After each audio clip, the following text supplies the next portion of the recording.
هذه النية وكل نية صالحة جامعة شاملة من خيرات الدنيا نعم الآخرة ومن أمر هذا المسجد وعبد الله في المتصدقين عليه القائمين بحقوق سابقا ولاحقا وعلى من سون صالحون وإلى آخر النبي محمد صلى الله عليه وسلم سر الفاتحة.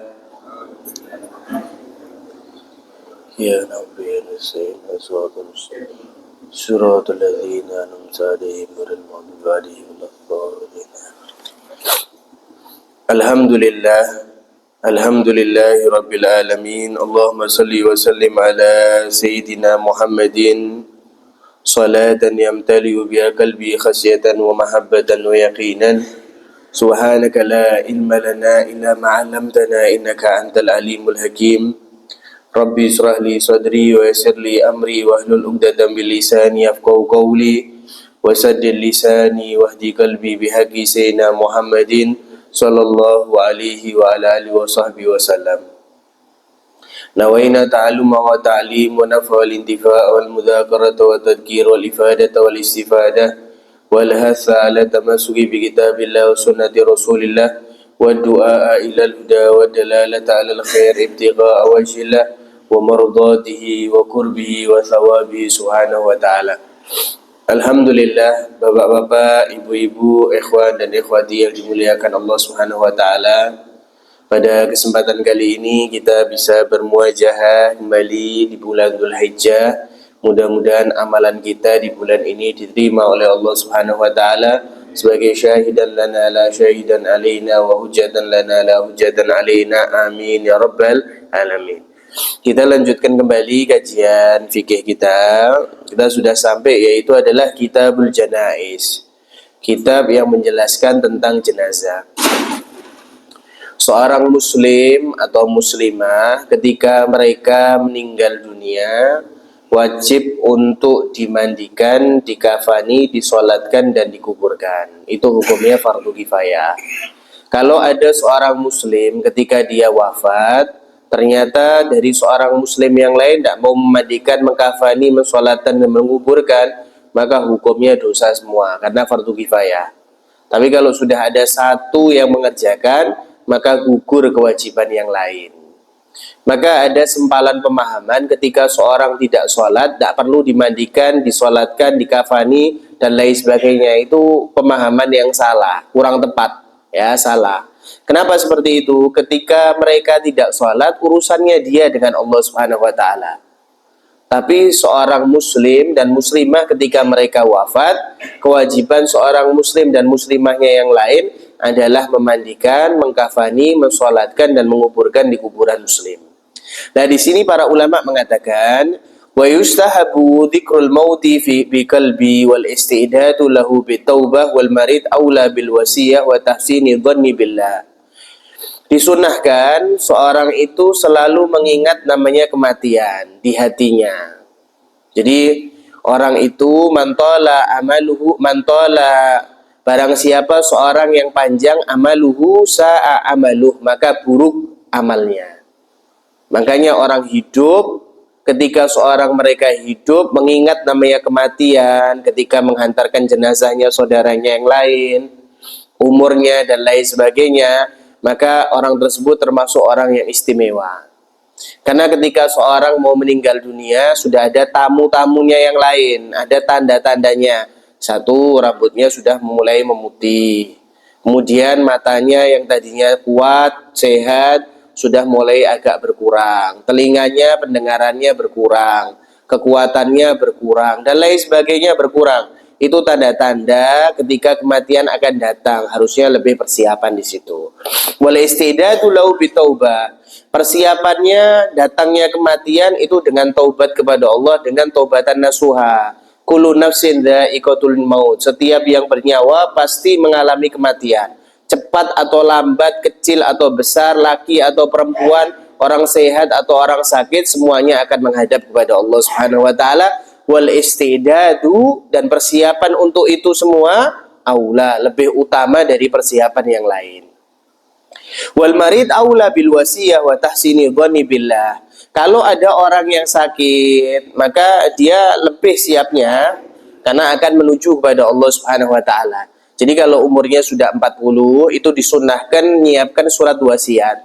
Isinya apa? Isinya tulisan untuk bertakwa kepada Allah, jangan ninggalkan sholat 5 waktu dan lain sebagainya. Itu sudah ada di bawah bantalnya masing-masing. Dan catatan-catatan hutangnya juga sudah ada semuanya. Jadi ketika mereka berangkat menuju Allah, itu sudah tenang, enak, nyaman di hadapan Allah Subhanahu wa taala. Kemudian para ulama mengatakan ketika seorang akan mengalami kematian, ada namanya sakaratul maut. Sakaratul maut ini adalah proses menuju kematian. Ada sunnah-sunnah yang diajarkan oleh Nabi kita Muhammad SAW ketika seorang ini sakaratul maut. Apa kesunahannya? Yang pertama, disunnahkan dihadapkan orang tersebut ke arah kiblat. Jadi kepalanya di sana, kakinya di sini. Kalau bisa, kalau memungkinkan. Kalau tidak memungkinkan, diiringkan. Kepalanya di sini, kakinya di sini. Atau kepalanya di sini, kakinya di sini. Kalau memungkinkan. Dalam keadaan sakaratul maut. Kemudian para ulama mengatakan, wa yusannu yulaqqanu bi syahadah bi rifqin wala yullahu fihi. Disunnahkan seorang ketika ada menemui orang sakaratul maut, disunnahkan untuk mentalkin orang tersebut dengan ucapan dengan kalimat la ilaha illallah. Wala yulahu alaihi, jangan mendesak. Ayo la ilaha illallah, ayo la ilaha illallah, enggak, berkala. Ada orang sakaratul maut, kita di sampingnya berucap la ilaha illallah. Atau kalau kesulitan Allah, Allah, Allah, seperti itu. Tapi tidak perlu namanya didesak terus-menerus, berkala. Terus para ulama di sini mengatakan wala yuqalu lahu kul wala afdal talqinu ghairul waris. Dan disunahkan orang yang mentalkin itu bukan ahli warisnya. Anaknya, saudaranya, istrinya dan lain sebagainya, hendaknya orang lain paling afdal. Tapi kalau memang tidak ada, ya ditalkin saudaranya, anaknya, dan lain sebagainya. Kenapa di dalam kitab-kitab itu disunnahkan orang lain? Karena takut ketika ahli warisnya, misal anaknya mentalkin orang tua. Orang tua punya anggapan, oh ini anakku, doakan aku ben cepet meninggal nih menuju Allah Subhanahu wa taala, ben untuk warisan dan lain sebagainya. Nah, makanya para ulama mengatakan ghairul waris, selain ahli waris. Nah, kemudian di sini disunahkan juga wa yundabu tajri'uhu ma'an. Disunnahkan meminuminya dengan air. Ya, ketika ada orang sakaratul maut, bawa namanya gelas, ada sendoknya itu dimasukkan di gelasnya, isi air, dicecepkan di mulutnya orang dalam keadaan sakaratul maut. Ya, sunnah itu hukumnya. Kecuali orang mayitnya ini, yang sakaratul maut ini dalam keadaan nyecep mulut. Berarti ada tanda-tanda dia kepingin air, maka hukumnya wajib. Makanya penting bagi orang yang hadir prosesi orang yang sakaratul maut, sunnah namanya ngambil sendok isi air, dicecepkan di mulutnya. Kenapa seperti itu? Karena orang yang sakaratul maut itu perjuangan terakhir melawan iblis. Kalau dia selamat, meninggal dalam keadaan husnul khatimah. Tapi kalau tidak selamat, meninggal dalam keadaan su'ul khatimah waliyadzubillah. Jadi iblis itu datang bawa air yang banyak. Ayo, ini air ini, banyak ini. Ya, kau milih ini, tapi keluar dari agamamu, tidak percaya Allah Subhanahu wa taala dan lain sebagainya. Itu godaan terakhir anak Adam. Ya, kalau itu selamat, maka meninggal dalam keadaan husnul khatimah. Tapi kalau itu tidak selamat, ya ditakutkan meninggal dalam keadaan su'ul khatimah waliyadzubillah. Nah, ini yang bahaya. Ya. Saya pernah ketemu orang-orang seperti ini dalam keadaan sakaratul maut. Jadi kematian itu tergantung kebiasaannya. Kalau kebiasaannya ngaji, meninggal dalam keadaan ngaji. Kalau biasanya sholat, meninggal dalam keadaan sholat. Kalau biasanya melakukan perbuatan hal-hal yang baik, meninggalnya dalam keadaan seperti itu. Makanya para ulama itu menganjurkan membaca namanya zikir ya Allah biha, ya Allah biha, ya Allah bihusnil khatimah, minta sama Allah meninggal dalam keadaan baik. Ya, banyak itu kejadian-kejadian di luar sana. Kemudian di sini dikatakan oleh para ulama, Ayyaqra'a indau suratai, dibacakan di depan orang sakaratul maut dua surat. Yang pertama adalah surat Yasin. Ya, surat Yasin ini dibaca dalam keadaan keras. Kenapa? Karena di dalam surat Yasin itu mencakup namanya hari kiamat, perubahan dunia, nikmatnya jannah, adabnya nar, dan lain sebagainya. Disunnahkan membaca surat Yasin bisautin, dengan suara, ya, didengar orang lain. Itu sunnah itu. Ya, karena Nabi Muhammad SAW bersabda, Iqra'u Yasin ala mautakum, bacalah surat Yasin atas orang yang meninggal di antara kalian. Maka bacakan surat Yasin. Yang kedua, dibacakan surat Ar-Ra'du. Ya, tapi bacaannya surat Ar-Ra'du ini bisir, pelan.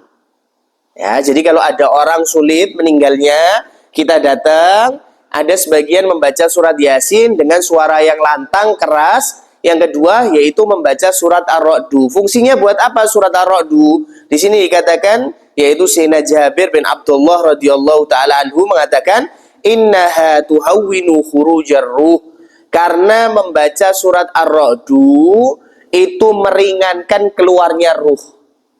Ya, meringankan keluarnya ruh. Karena ada sebagian orang-orang itu meninggal, ruhnya itu mau keluar itu sulit.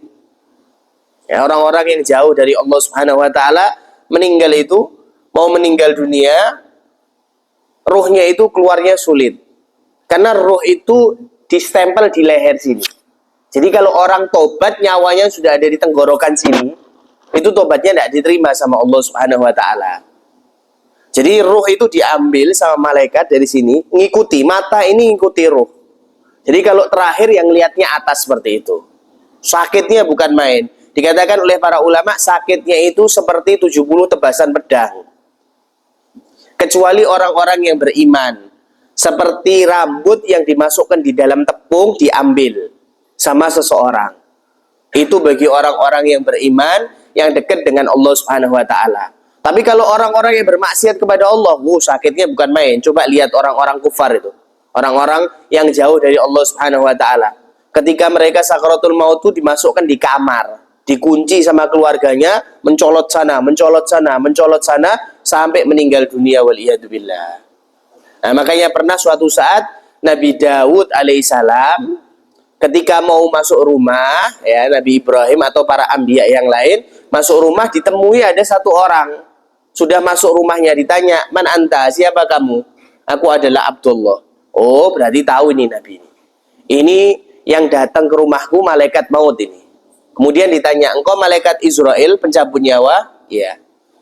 Kemudian Nabi ini berucap kepada malaikat ini, wahai malaikat, saya pengen tahu bentukmu atau wajahmu ketika mencabut arwahnya orang-orang soleh atau orang-orang baik.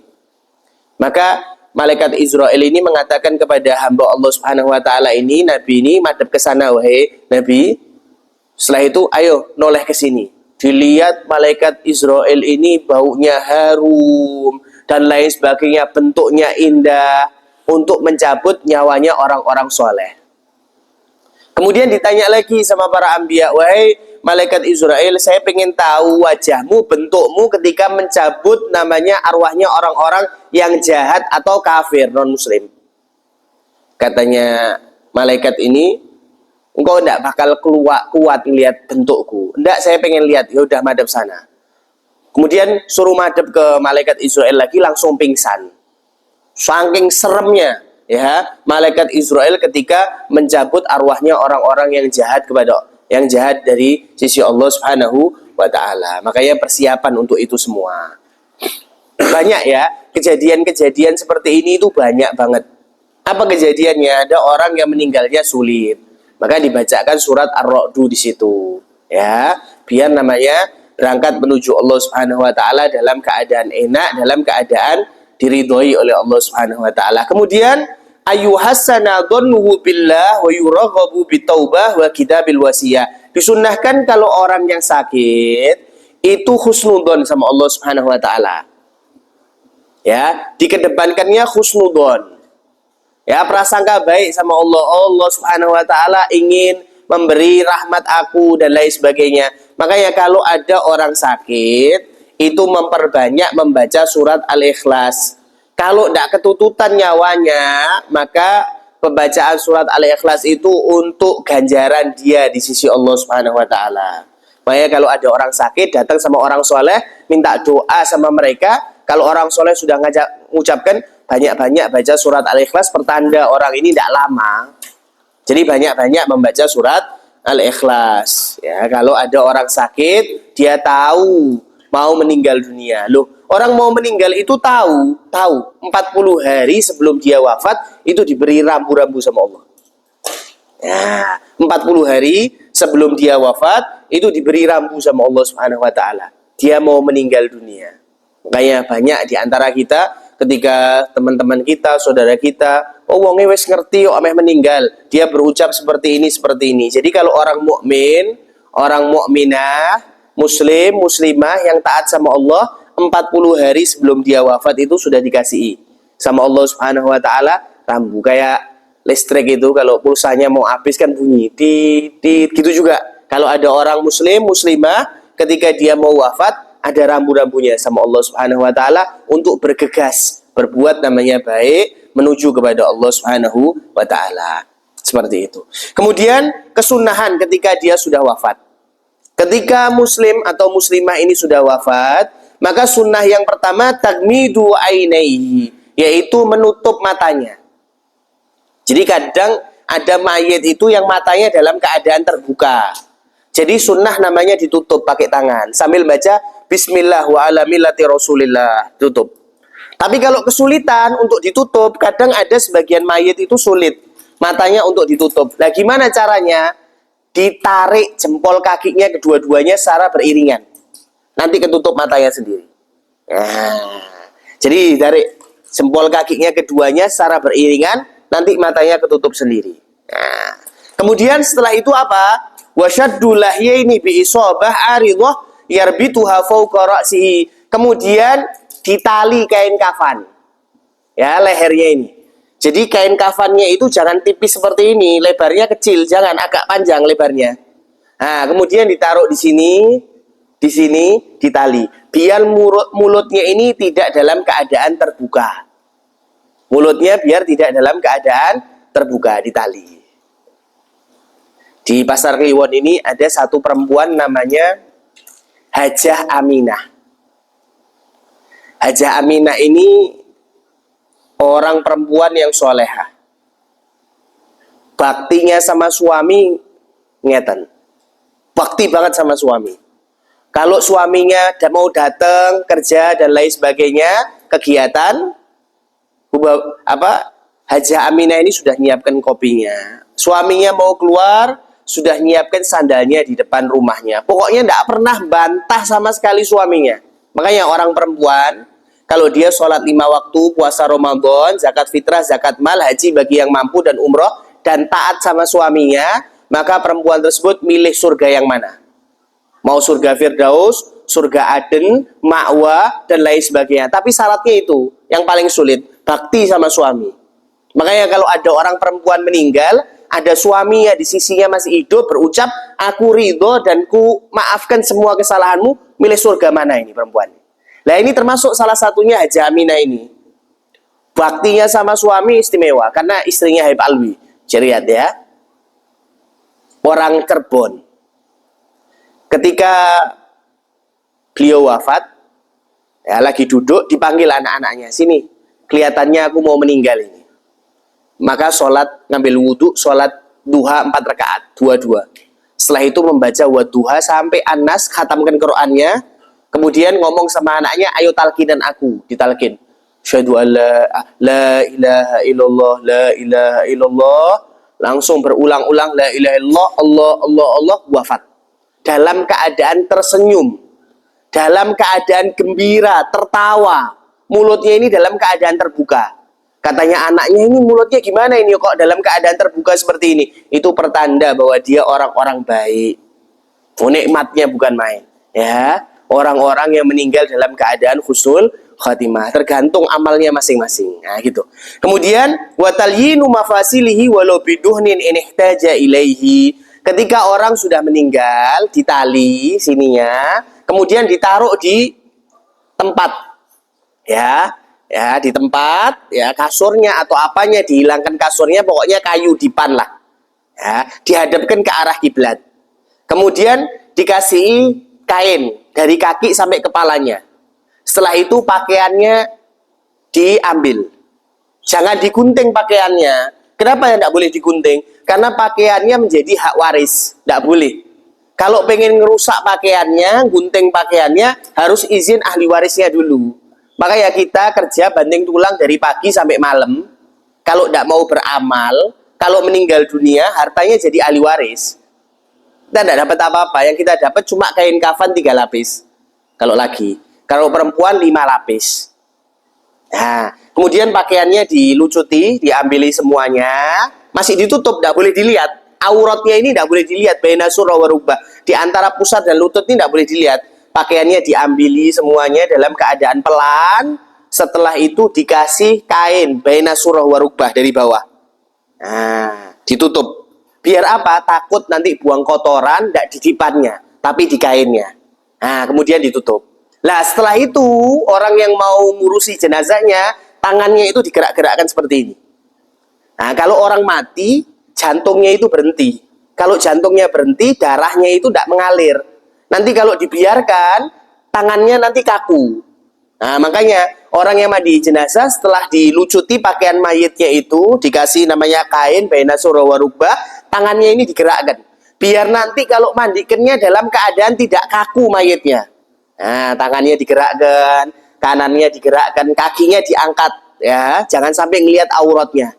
Digerak-gerakkan, kaki kanannya seperti itu, ya. Kalau perlu namanya pakai minyak tidak jadi masalah. Tapi jangan pakai minyak yang buat goreng seperti itu, jangan, tapi pakai minyak yang lain, ya, minyak zaitun atau minyak namanya kelapa, diusapkan di pergelangan-pergelangannya seperti ini. Kalau diperlukan, kalau tidak diperlukan, cuma digerak-gerakkan aja, biar memudahkan ketika dimandikan. Nah, gitu ya. Kemudian wa yustaqbalu bi qiblah kal muhtadhar, dihadapkan ke arah kiblat. Ya, dihadapkan ke arah kiblat. Kemudian yudau ala batni syai'un tsaqil, ditaruh di perutnya itu sesuatu yang agak berat, enggak berat banget, ya.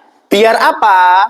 Biasanya kan orang-orang tuh ditaruh di perutnya itu gunting atau apa, cermin. Biar apa tujuannya? Balas buat orang yang disakiti dia, bukan. Ya, biasanya kan ada orang-orang Jawa kayak ono gunting. Ben DM meninggal kalau digawe uang ben bales. Oh, enggak, bukan. Maksudnya ditaruh gunting di perutnya atau cermin di perutnya biar sesuatu yang ada di dalam perut itu keluar. Nanti memudahkan untuk namanya dimandikan. Nah, ditaruh sesuatu yang berat. Gunting atau cermin atau apa, ya, atau koin ditaruh. Pokoknya kecil aja, enggak boleh terlalu berat. Kenapa enggak boleh terlalu berat? Karena mayit itu kalau di bawah kipas angin seperti ini, bulunya gerak, itu sakitnya bukan main. Makanya orang yang rawat mayit itu harus benar-benar lembut. Kenapa seperti itu? Karena ketika nyawa ini diambil dari jasad, itu sakitnya bukan main. Dan Nabi Isa alaihissalam kan termasuk Nabi yang bisa menghidupkan orang yang mati. Satu waktu Nabi Isa ini menghidupkan namanya Sam bin Nuh, anaknya Nabi Nuh. Itu 100 tahun atau 1000 tahun yang lalu. Zamannya Nabi Nuh sampai zamannya Nabi Isa kok. Ditanya ketika sudah dihidupkan, apa yang kau rasa? Sakitnya sakaratul maut sampai sekarang masih kerasa.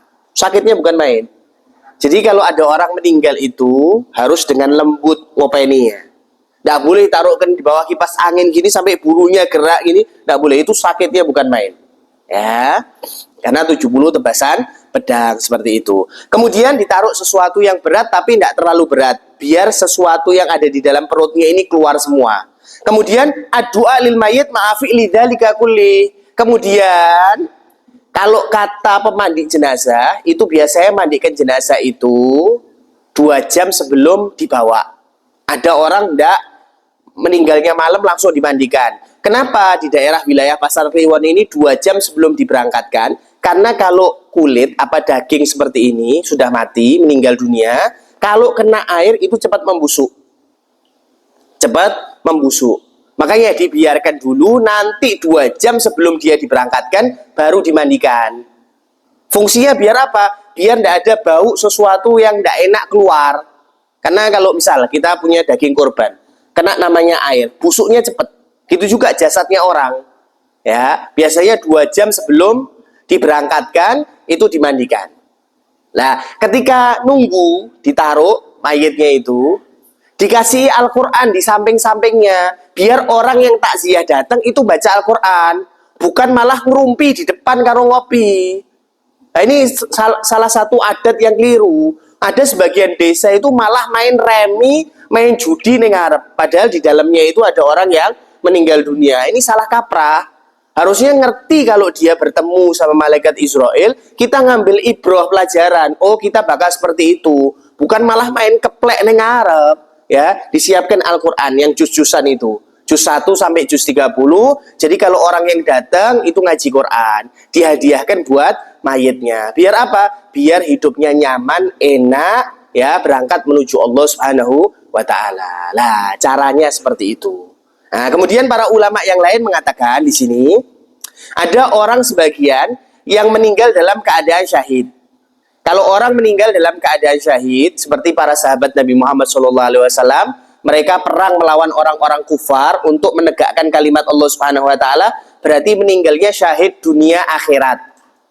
Lah, orang yang meninggal mati syahid tidak boleh dimandikan, dikafani pakai pakaian perangnya.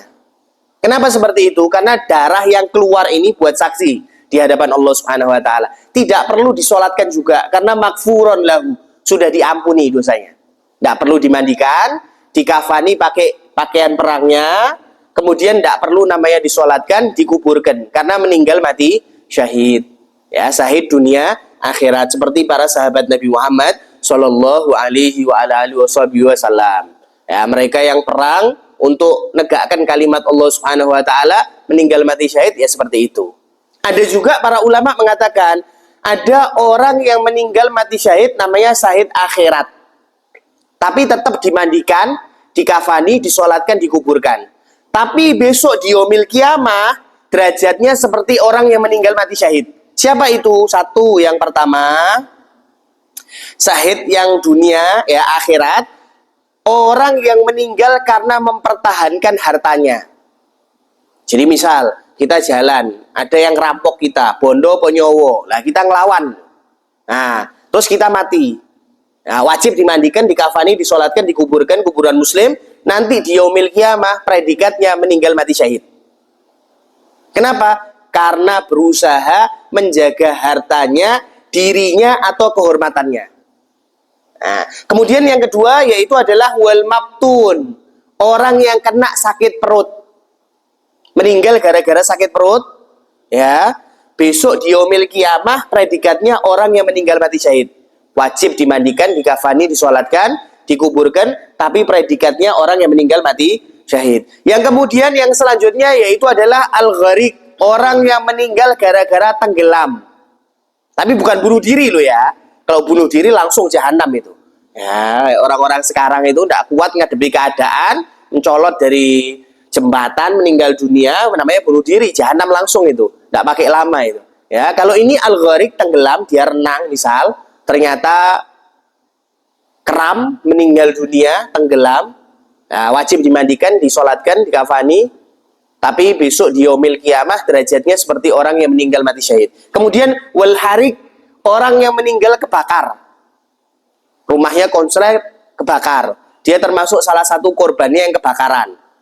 Nah, gimana orang-orang seperti ini? Besok di yaumil kiamah derajatnya seperti orang yang meninggal mati syahid. Bisa memberi syafaat keluarganya yang lain.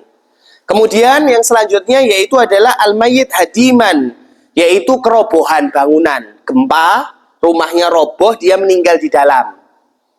Nah, ketimpaan bangunan rumahnya, meninggal mati syahid ini.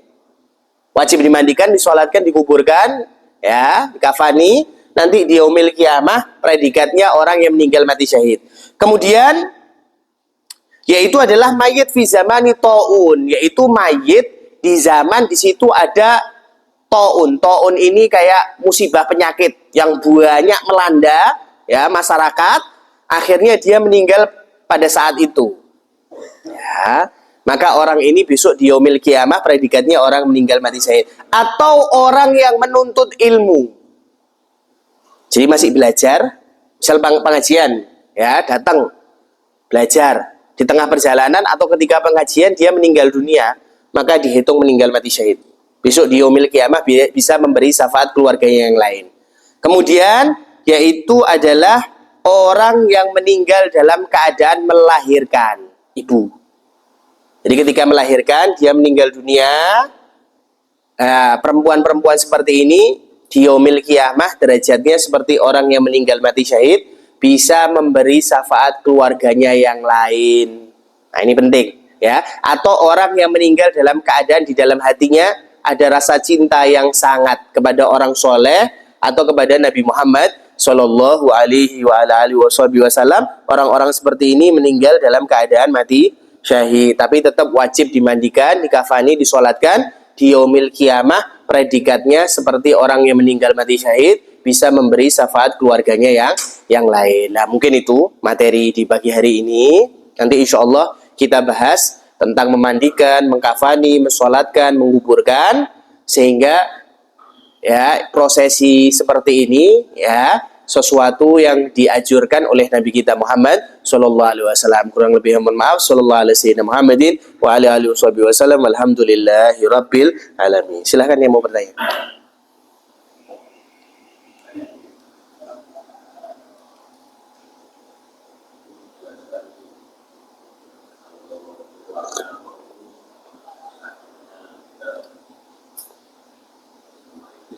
Ya.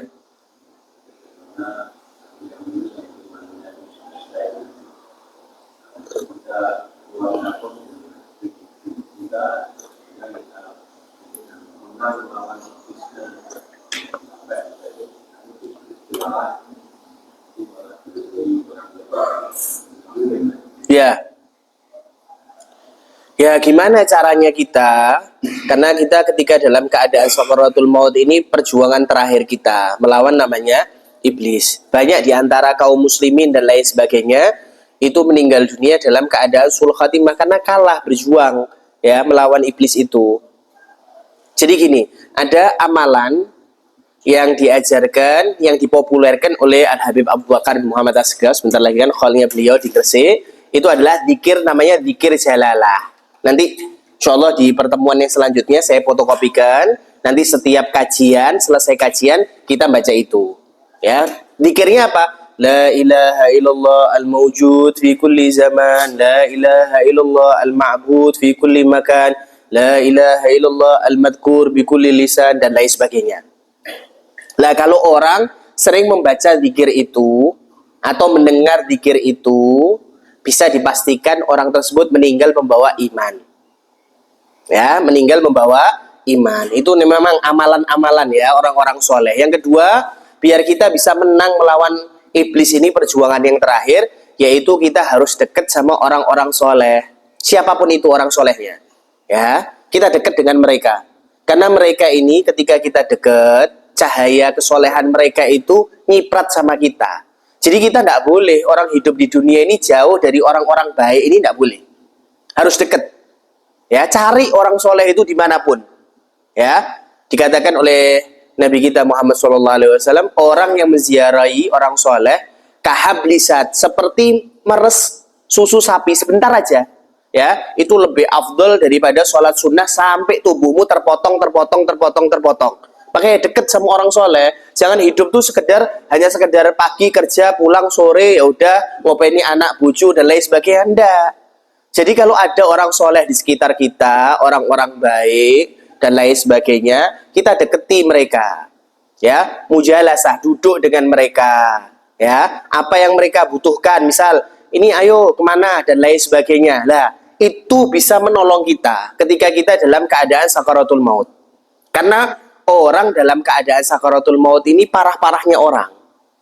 Ya, termasuk salah satu amalan yang bisa menyelamatkan kita, yaitu adalah dekatnya kita dengan para ulama, dekatnya kita dengan orang-orang soleh. Yang ketiga, yaitu adalah selalu ibadah.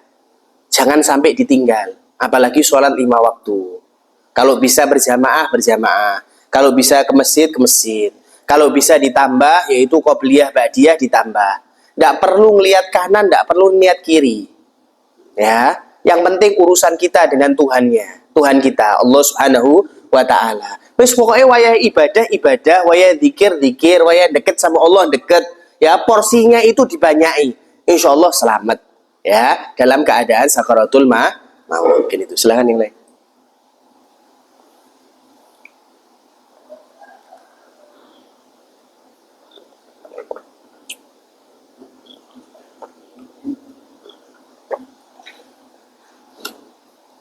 Ya.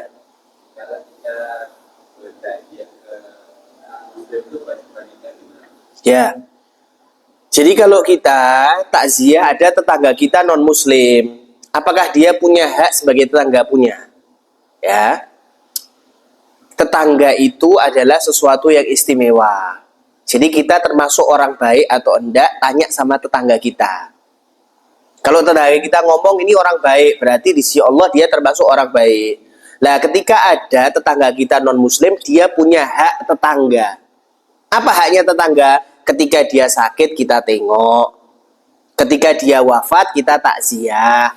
Apa yang kita bacakan? Ya, tidak ada yang dibacakan, duduk aja. Ya, ucapkan bela sungkawa. Saya turut berduka cita. Ya, diselesaikan haknya. Haknya sebagai hak tetangga. Jadi itu penting juga itu, hak tetangga ini.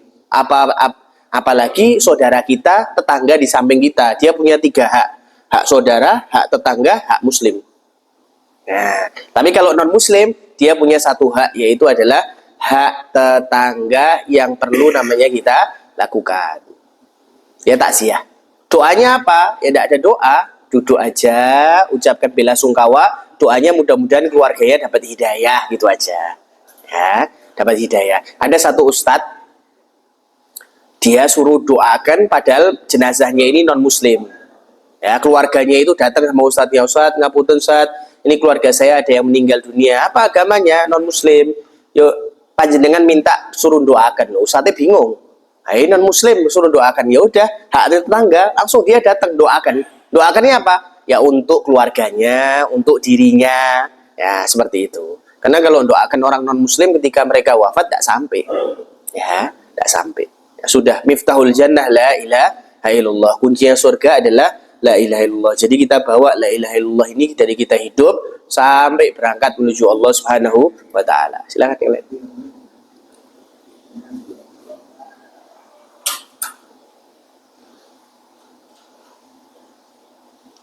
Nah, mungkin itu ya. Ini bulan Dzulhijjah, sebentar lagi kita masuk di bulan Muharram tahun baru Islam. Karena ini masih awal-awal ya, jadi persiapan. Mengakhiri bulan ini dalam keadaan yang baik. Karena Allah itu melihat awalnya dan melihat akhir.